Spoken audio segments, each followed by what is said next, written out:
រំដេងស្លឹកក្រូចឬជីវ៉ាន់ស៊ុយអីហ្នឹងដំបូងគេគឺយើងបំពងខ្ទឹមសជាមួយខ្ទឹមក្រហមមកបងប្អូនមើលទៅវាឡើងក្រហមឈ្ងុយល្មមយើងដាក់ម្ទេសប្លោកក្រៀមចិញ្ច្រាំកូរវាប្រហែលជា2-3នាទីឲ្យឡើងក្លិនឈ្ងុយហើយយើងដាក់គ្រឿងស៊ុបមកគ្រឿងស៊ុបដំបូងយើងដាក់ទឹកកូរស្លឹកគ្រៃជាមួយរំដេងមុនគេកូរ2-3នាទីហើយចាក់ទឹកចូលមកសម្រាប់ទឹកនេះគឺខ្ញុំដាក់រៀងច្រើនដែរបងប្អូនហើយគ្រឿងគឺខ្ញុំប្រើទឹកត្រីចំនួន3ស្លាបព្រាបាយប៊ីចេងមួយចឹបស្ករ2ស្លាបព្រាកាហ្វេទឹកប៉េងប៉ោះ3ស្លាបព្រាបាយលួចទឹកខ្មេះបន្តិចហើយនឹងដុំស៊ុបចំនួន2ដុំបន្ទាប់មកចាប់យើងដាក់រឹសជីវ៉ាន់ស៊ុយស្លឹកក្រូចជាមួយនឹងការ៉ុតដើម្បីយើងស្ងោរវាយករសជាតិផ្អែមអញ្ចឹងណាទឹកស៊ុបនេះយើងដាក់រំងាស់វាចោលសិនទៅយើងទៅរៀបចំផ្នែកសាច់ឲ្យហើយដែលយើងមានដូចជាត្រីក្រហមយើងមានប្រហិតហើយនឹងសាច់គោអីហ្នឹងឬក៏បងប្អូនណាដែលចង់បន្ថែមជាបកាអីទៀតក៏បានដែរបន្លែគឺដូចតែបន្លែស៊ុបទូទៅអញ្ចឹងគ្រាន់តែថាលើសបន្តិចអានេះគឺយើងមានប៉េងប៉ោះដែរអញ្ចឹងណាហើយទឹកស៊ុបយើងរំងាស់ប្រហែលជាខ្ទង់15ទៅ20នាទីអីទៅបងប្អូនអាចភ្លក់មើលបានហើយសម្រាប់រសជាតិគឺយើងអត់យកប្រៃទេយករៀងសាបជូរតិចតិចផ្អែមតិចតិចអញ្ចឹងទៅហើយយើងស្រង់គ្រឿងវាចេញយើងដាក់ស្ងោរត្រីជាមួយនឹងប្រហិតមុនគេទុកទៅ2-3នាទីទៅយើងអាចដាក់បន្លែចូលបានសម្រាប់ស៊ុបត្រីក្រហមនេះបងប្អូនកុំភ្លេចទឹកដោះគោស្រស់ក៏បានទឹកដោះគោឆៅក៏បានដាក់ចូលមករសជាតិទឹកស៊ុបរបស់យើងគឺខ្ទិះហ្មងសម្រាប់ស៊ុបអញ្ចឹង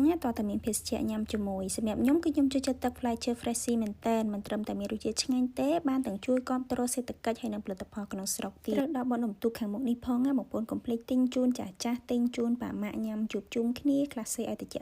គឺឆ្ងាញ់ហ្មងជាពិសេសសម្រាប់បងប្អូនណាដែលចង់ដើរលេងអីកុំភ្លេចទឹកផ្លែឈើ fresh ត្រូវមេឃក្តៅអញ្ចឹងដាក់មកកំប៉ុងទៅគឺកាន់តែស្រស់ស្រាយហើយបើសិនជាបងប្អូនចង់ធ្វើអីញ៉ាំជុំគ្នាអាចសាកស៊ុបត្រីក្រហមជូរហឹរមួយមុខនេះ